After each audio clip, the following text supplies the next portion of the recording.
Hello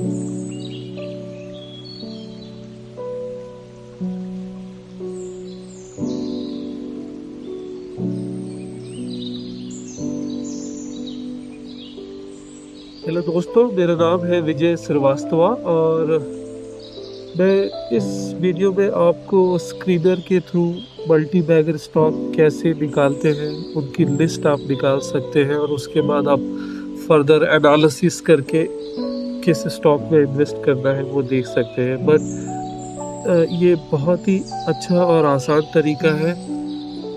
तो आइए चलिए देखते हैं हम स्क्रीनर से मल्टी बैगर स्टॉक को कैसे निकालें। ठीक है, तो सबसे पहले तो आपको स्क्रीनर में लॉगिन करना है और जब आप लॉगिन करेंगे तो आप यहाँ पे स्क्रीन लिखा हुआ आ रहा है ऊपर, स्क्रीन पे क्लिक करेंगे। ठीक है, और आप या तो फ्रेश लिख सकते हैं या फिर मैंने ऑलरेडी बना रखा है वो मैं आपको दिखा देता हूँ, फिर फ्रेश भी कैसे लिखना है वो मैं आपको दिखाऊंगा। ठीक है, तो देखिए मैंने यहाँ पे बना रखा है मल्टी बैगर स्टॉक के बारे में। मैंने और भी बहुत सारे जो इन्वेस्टमेंट के जाइंट्स हैं वो अपना सिलेक्शन कैसे करते हैं, जैसे पीटर लिंच का क्या स्टाइल है, डार्वस बॉक्स क्या होता है, गोल्डन क्रॉसओवर कैसे निकालते हैं, पेट्रोस्की स्कोर के ऊपर कैसे स्क्रीनर बनाते हैं। तो मुझे स्क्रीनर बनाने में काफ़ी एक्सपर्टीज़ है और वो मैं आपको आने वाले वीडियोस में शेयर करूँगा। अगर आपको भी कुछ ऐसा रिक्वायरमेंट है जो लगता है कि आप कुछ एक पर्टिकुलर टाइप का स्क्रीनर देख रहे हैं तो आप मुझे कमेंट में बता सकते हैं, मैं आपको उसके बारे में डिटेल में बताऊँगा। तो आइए सबसे पहले हम लोग देखते हैं कि मल्टी बैगर स्टॉक का स्क्रीनर कैसा दिखता है और इसको कैसे बनाते हैं। तो देखिए मैंने उस स्क्रीनर पे क्लिक किया और मेरे पास ये पूरी लिस्ट आ गई है इतने सारे स्टॉक की। गणेश हाउसिंग, डायनाकॉम सिस्टम, कोल इंडिया। अब इसमें से हम कुछ अपने इम्पोर्टेंट स्टॉक्स को चेक कर लेंगे। अब इसको और फिल्टर को नैरो डाउन कर सकते हैं और इसको कम ला सकते हैं अगर उसका हम मार्केट कैप बढ़ा दें या हमारा और सारे क्राइटेरियाज को चेंज करके। देखिए नील एंड लैब भी यहाँ पे एक मल्टी बैगर की लिस्ट में है।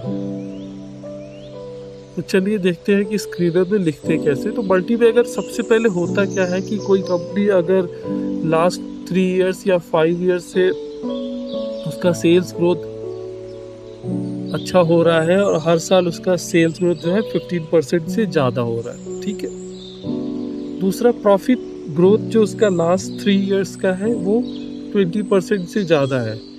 मतलब सेल्स ग्रोथ 15%, प्रॉफिट 20%।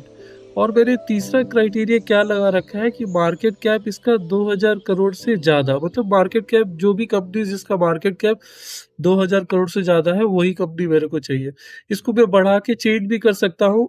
आप इसको चाहिए तो 5000 6000 करोड़ करेंगे तो आपका जो नंबर जो लिस्ट है यहाँ पे मुझे 7 पेज का जो लिस्ट आ रहा है वो हो सकता है कि 2-3 पेज में है। तो वो आपका अपना डिसीजन होगा कि आपको किस तरह के स्टॉक्स। कई बार अगर आप मार्केट कैप ज़्यादा बड़ा कर देंगे तो आपको जो छोटे स्टॉक्स है वो नहीं मिलेंगे। तो मैं तो ये भी एक क्राइटेरिया रखता हूँ। और ईपीएस ग्रोथ जो जो हमारा ईपीएस ग्रोथ है वो भी 15% से ज़्यादा है। पेग रेशियो मैंने लेस देन 1 रखा हुआ है। ये मैंने एक इसलिए रखा है कि मुझे वो स्टॉक ही मिले जो जो अभी ग्रोथ फेज में आने वाला है, ना कि ऑलरेडी ग्रोथ फेज में चला गया है। ठीक है, और दो इम्पोर्टेंट लीवर्स जो हमने रखते हैं, ये पेग ग्रोथ जो है ये Peter lynch style of investing में वो यूज करते हैं। आप इसको निकाल भी सकते हैं बट इसको रखिए, इससे आपसे थोड़े अंडर वैल्यूड स्टॉक भी मिलेंगे जिसमें ग्रोथ है लेकिन अंडर वैल्यूड है। तो ये भी एक क्राइटेरिया मैंने रखा है। और रिटर्न ऑन इक्विटी जो है, return of equity last 3 years का ग्रेटर देन 18% है। मतलब कंपनीज जो है अपने शेयर होल्डर को जो 18% के रेट से वो पैसे बना के दे रही है, which is very good. So promoters और जो भी शेयर होल्डर्स है वो भी अच्छा उस पे उनको अच्छा रिटर्न मिल रहा है। और लास्ट जो मैंने रखा है कि रिटर्न ऑन कैपिटल एम्प्लॉयड, ये बहुत इंपॉर्टेंट है कि कई बार कंपनी जिसमें डेट होता है तो डेट के साथ वो इक्विटी प्लस डेट को मिला के अगर वो एक रिटर्न ऑन कैपिटल एम्प्लॉयड 50% से ज़्यादा दे रही है, जो नॉर्मली मार्केट में रिस्क फ्री हमारा इंटरेस्ट रेट है, जो बैंक्स में मिल रहा है या बॉन्ड्स में मिलता है, वो 7-8% से ज़्यादा नहीं मिल रहा है, 7% मैक्स है।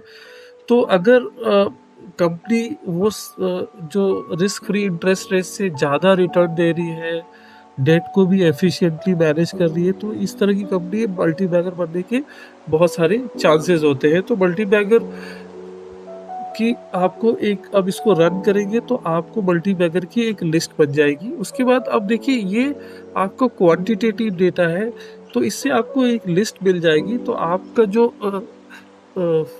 जो जब आप फर्दर इस पे एनालिसिस करेंगे, तो आप उन्हीं कंपनी को एनालिसिस करेंगे जो ये क्राइटेरिया को मीट कर रही है। उसके बाद आपका उसके मैनेजमेंट के बारे में भी आप अगर समझना चाहें तो आप समझ सकते हैं। जैसे मैंने मान लो ये देखिए वारी रिन्यूएबल, ये काफ़ी रिन्यूएबल सेक्टर का अच्छा स्टॉक है।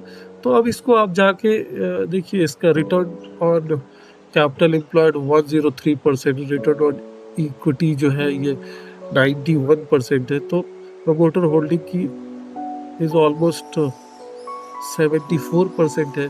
तो इस तरह अगर आप इस तरह की कंपनीज को अगर आप देखेंगे, इसका 52 वीक हाई यहाँ तक है। तो ये, अब इसमें आप जाके इसका फर्दर एनालिसिस कर सकते हैं, इसका मार्केट स्ट्रक्चर्स को आइडेंटिफाई करिए, कौन से कॉम्पिटिटर है एक्सेट्रा, ये सारी चीज़ें आपको एनालाइज कर सकते हैं। तो आपको ऐसे अच्छे क्वालिटी स्टॉक्स को आइडेंटिफाई करना पड़ेगा स्क्रीनर के थ्रू, और फिर थोड़ा और आप एनालिसिस मैनेजमेंट के बारे में, जो क्वालिटेटिव डेटा है उसको आपको थोड़ा और जाके देखना पड़ेगा कि मैनेजमेंट किस तरह के स्टेप्स ले रहा है, और उसके बाद अपना आप एक इन्वेस्टमेंट डिसीजन ले सकते हैं।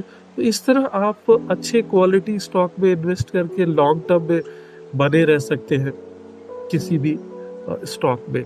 यहाँ पे आपको किसी से पूछने की ज़रूरत नहीं होगी कि ये स्टॉक खरीदें या नहीं खरीदें। तो इस तरह से जो प्रोफेशनल इन्वेस्टर्स होते हैं और ट्रेडर्स होते हैं, वो अपना इन्वेस्टमेंट करते हैं। आपको अगर इस तरह के और भी स्क्रीनर्स वीडियो के बारे में जानकारी है, या इन्वेस्टमेंट्स कैसे करते हैं, या ट्रेडिंग को कैसे करना है, अगर ये सब चीज़ों के बारे में अगर आपको सीखना है, तो मेरे वीडियोस को सब्सक्राइब करिए और फॉलो करते रहिए। रेगुलर रेगुलर बेसिस पे आपको बहुत ही अच्छा कंटेंट मिलने वाला है, जिससे आपको बहुत कुछ सीखने को मिलेगा, और इससे आपका नॉलेज भी बढ़ेगा। और जब आपका नॉलेज बढ़ेगा तो आप मार्केट में पैसे भी बना सकते हैं। Thank you very much. इस वीडियो में इतना ही।